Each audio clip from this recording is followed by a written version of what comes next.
एक बार की बात है, एक गांव में एक सेठ अपनी पत्नी और बच्चों के साथ रहता था। वह अपनी ईमानदारी और मेहनत के बल पर एक सफल और अच्छा व्यापारी बना। उसका कारोबार बहुत ही अच्छा चल रहा था। वह अपने कार्य की सफलता का श्रेय अपने भगवान को देता था, क्योंकि वह मानता था कि उसके भगवान सदा उसके साथ रहते हैं और उसके साथ साथ चलते हैं। उसे कभी किसी बात का डर भी नहीं था। मगर एक ऐसा समय आया कि उसका कारोबार उससे जलने वाले व्यापारियों ने डुबो दिया। उसके कारोबार को बहुत घाटा हुआ, क्योंकि उन व्यापारियों ने उसके खिलाफ षड्यंत्र रचा। कुछ दिनों तक वो बहुत दुखी रहा। उसका किसी काम में मन भी नहीं लगा। इसी बीच वह अपने भगवान को भूल गया। उसे अपने पास भगवान के होने का एहसास भी नहीं रहा। इससे वह अब ये मानने लगा कि बुरे वक्त में मेरे भगवान ने मेरा हाथ छोड़ दिया है। कई दिन बीत गए। अब उस सेठ ने अपने आप को संभाला और मेहनत करता गया। मेहनत करने के साथ साथ वह अब अपना व्यापार और ज़्यादा सतर्कता के साथ करता गया, ताकि अब कोई दूसरा व्यापारी उसके व्यापार को हानि ना पहुंचा सके। धीरे धीरे व्यापार में पहले से भी ज़्यादा मुनाफा होने लगा। व्यापार का मुनाफा होते ही अब वह फिर से अपने ईश्वर को महसूस कर रहा था।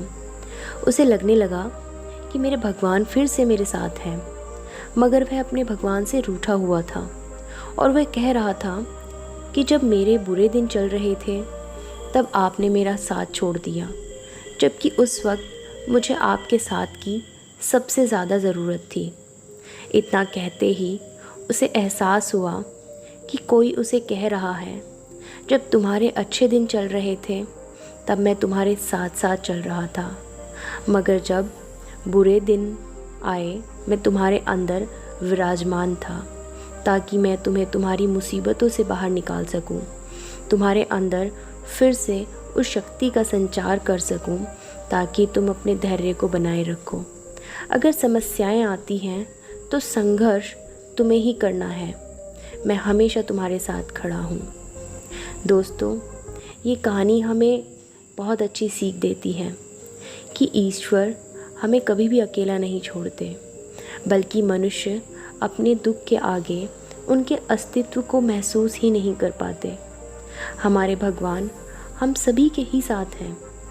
वे अपनी उपस्थिति किसी न किसी रूप में हमेशा हमें कराते रहते हैं।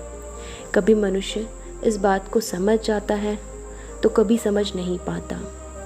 जब भी कभी आप मुसीबत में घिरे तो बस एक बात हमेशा याद रखिएगा, ये दुख की घड़ी है, एक ना एक दिन ये भी बीत जाएगी। जैसे रात के बाद दिन और धूप के बाद छाँव आती है, ऐसे ही दुख के बाद सुख और कभी सुख के बाद दुख ये आता ही रहता है। लेकिन अपने आराध्य, अपने ईश्वर, अपने भगवान को याद करना कभी ना भूलें। उन पे से अपना विश्वास कभी ना डिगाएं, क्योंकि हम सब इस दुनिया में उस परमपिता परमेश्वर की संतान हैं, और वो परमपिता, वो ईश्वर, वो भगवान हमारा हाथ कभी नहीं छोड़ता, चाहे हम उसे भूल ही क्यों ना जाएं। इस कहानी से कुछ भी प्रेरणा आपको मिली हो तो मेरे चैनल प्रीति चौधरी वॉइस को सब्सक्राइब करना ना भूलें। अगर ये कहानी अच्छी लगी है तो इसे लाइक ज़रूर कीजिए।